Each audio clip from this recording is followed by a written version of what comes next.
All right, we're going to finish up rational equations and expressions with 8-5 part 2, which is solving rational inequalities. So there's a fair amount of work to each of these problems, so I'm going to cover one and then there's an example for you to try. Nonetheless, it will take a little bit of time. So a rational inequality obviously is an inequality that contains one or more rational expressions.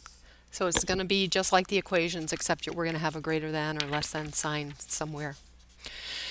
You can solve them by graphing, but we're going to solve them using algebra, which you should thank me for that, right? And just like a lot of the work we've been doing, we need to start by getting least common denominator in all of the expressions. However, since at least the denominator has a variable in it, we aren't really able to tell if it's going to be positive or negative. So we have to take into account both cases. If the denominator makes the expression positive or if the denominator makes it negative.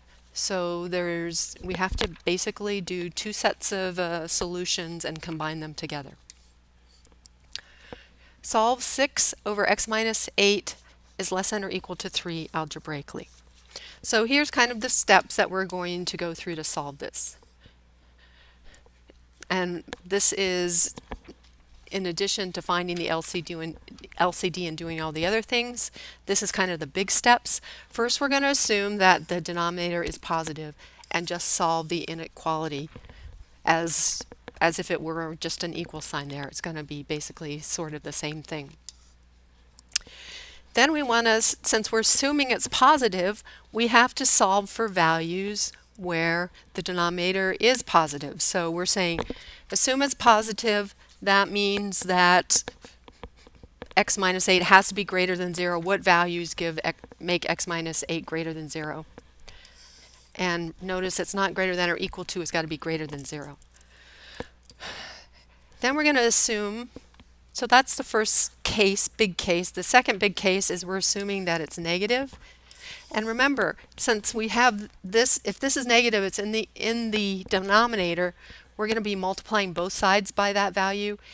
And when you multiply both sides by a negative value, we've got to switch the inequality.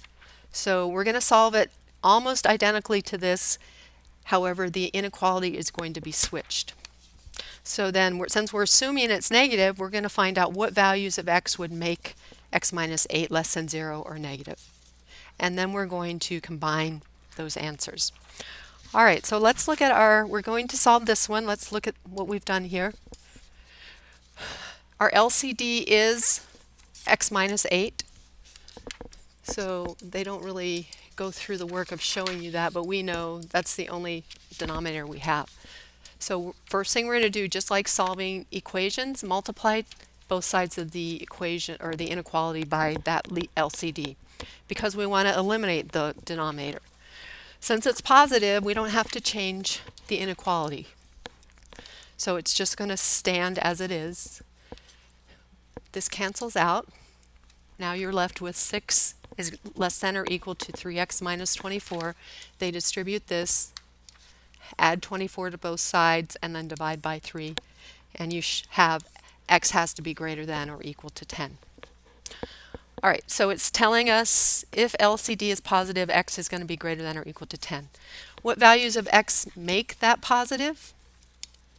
Well, we're going to find out by setting the LCD to be greater than 0. That means the LCD is positive. Greater than 0 just is another way of saying positive. And then solve for x. Add 8 to both sides. If your LCD is positive, that means x is greater than 8. So x has to, for this to be true, this whole side to be true, x has to be greater than or equal to 10 and greater than 8. Well, the only way for it to be x greater than 8 and greater than or equal to 10, it has to be greater than or equal to 10. So for instance, if it's 9, that's not greater than or equal to 10. So it has to satisfy both criteria. So for LCD positive, your solution, x greater than or equal to 10. Now we're going to move on to what if the LCD is negative. We do the same thing, but notice this is now switched because we're multiplying both sides by a negative value. So we multiply by our LCD, which we're assuming is negative. That allows us to cancel this out. And basically you'll see you're solving the same equation twice. The only difference is you've got a different direction for your inequality. You're going to end up this time with x is less than or equal to 10. So if we assume it's positive, what values of x would, negative, what values of x would make the LCD negative? Well, we're going to set x minus 8 to be less than 0. Another way to express or say that the LCD is negative, solve for x and you get x is less than 8. So what satisfies both the criteria that x is less than or equal to 10 and x is less than 8? Well, x is less than 8 is the only one that works, because if x is 9, it's not less than 8, so it doesn't work. So it has to work for both cases in order for it to be a solution, and the only numbers that will satisfy both criteria is this one. And now we're going to combine the two solutions. So x has to be greater than or equal to 10, or it's going to be less than 8. So it's going to be either this or this. Remember, on a number line it would look kind of like if we had 10 here, solid dot, and then 8, open dot. That's what it would look like on a number line, but we're just really expressing them in set builder notation. So this is x less than 8, or x is greater than or equal to 10. You can put an or, you don't have to put the union sign in there. So it's not difficult, it's just, a bit of work to answer each of these. Right, so then I'm just going to have you try one to make sure you know how to do it, and bring any questions that you have. Homework then. I'm not having you do a lot of problems because these are a lot of work. This wraps up the unit.